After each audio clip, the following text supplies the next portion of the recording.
Go. Y'all ready? Almost? I'm ready when somebody asks me a question. Can you tell us what you've seen from Southern? Well, they're a very dynamic offensive football team, averaging over 38 points a game. The last two games hit the 50 mark in league play. Got a quarterback who's very, I think he's dynamic. He's a runner. He's a passer who can run, hitting over 65% of his passes. Very accurate. Got some weapons. Got a couple receivers with 10 catches. Got one with 7 catches. They've got a receiver, kind of a slot receiver, who's also a punt and kick return man. Number 25. Just keep an eye on 25. He's returned 2 kickoffs for touchdowns already. One of them over 100 yards. Got a punt return for a touchdown. Got a couple other offensive touchdowns. Just really good at what they do. Their back's averaging about 95 yards a game rushing. Very balanced. I think they throw for about 265 and rush for about 170. So they've done a really good job there. Defensively, they've struggled a little bit, but they do have some veterans on that team that are tough and athletic, and will create a challenge for us. So that's what I see in them. You guys, of course, had a great game on offense. In terms of defense, definitely stopped South Carolina with third down conversions. Got a sack and a turnover, but special teams had a few challenges last Saturday. So we tell did. us a little bit about some improvements. We have a lot of young players on special teams right now, and we have got to continue to teach them and coach them, get them better fundamentally. You know, some of it is just knowing exactly what to do, and then you got to know how to do it. And it takes reps. It's just like riding a bike. I mean, how many times do you fall down before you get up and you're up and running? Once you get it, you've got it, and you don't tend to fall much. But we're still in the falling down stage a little bit in that area, and we have a lot of them on there. Instead of, like on defense, we may have 1 or 2 true freshmen playing, or offense you might have 1 or 2 true freshmen playing, and that's okay when you're surrounded by some veterans. But when we were running down on that kickoff, we got like 9 true freshmen, and they're all learning at the same time. And one guy makes a little mistake here and there. Before you know it, your kicker makes 2 tackles. It's not good. And so we just got to get better, and it takes reps and practice. It takes reps in games.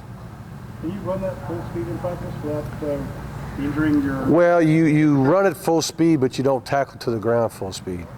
And part of what we haven't done a good enough job on, in my opinion, is at least studying the return man. So we've kind of been flying down there and whizzing by him in practice, and that's about what we did in the game. We just ran down there and whizzed by the guy. You actually got to stop and tackle the guy.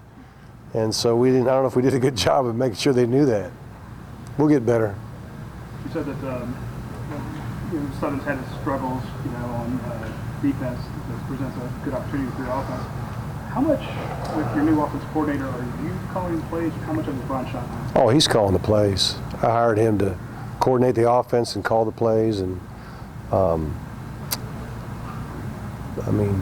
he wouldn't have taken the job if he wasn't going to be calling the plays. I just wondering, yeah.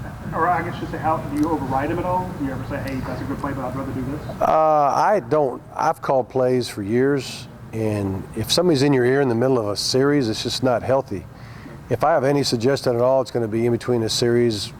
Hey, next time it's third and medium, you might want to think about this, or if we get in the red zone, I want you to try to knock it in, or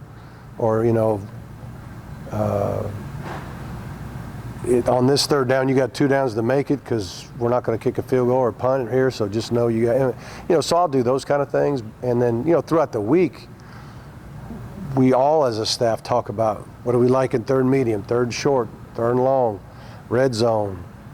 What do we like on P and 10, which is possession and 10? What do we like on our normal downs? What are our favorite play action? What's our favorite drop back? We have what we call run pass option plays. What do we like? And then we just kind of hone it down, practice it, and then he calls it off the sheet, and all play callers call it off the gut sometimes too. So, but it's a pretty systematic way of going about it. Couldn't be disappointed with the 52 points. No, it was a great performance. It was a great day. I mean, we We had 32 first downs. I think that was like the third or fourth best ever at Georgia. So when you're getting first downs like that, you're executing. Got time for one more? With Grayson last week, like during practice, did you see anything that stood out, or was it a matter of just finally put it together on Saturday? We practiced well. I don't know if anybody, I don't know who asked me. I think walking off the field Monday wanted my comment. I said, if we throw and catch on Saturday like we did on Monday, like we just did in practice, I think we're going to have a good day. It just started on Monday. For whatever reason, the throwing and catching was good. And it wasn't just, Grayson. Bryce was throwing good. Fatone. Receivers were catching the ball. Tight ends, backs. Because you could throw, I bet if you set up a drill with no defenders and you threw 25 passes in a row, I don't know if you'd hit 24 out of 25. I don't know if you'd complete 24 out of 25. Quarterback, one guy might make a bad throw and one guy may drop it. Then now you're 23 out of 25. You came up short. It's hard to do what happened. It just happened. Thanks, sir. Yep. Thanks, sir.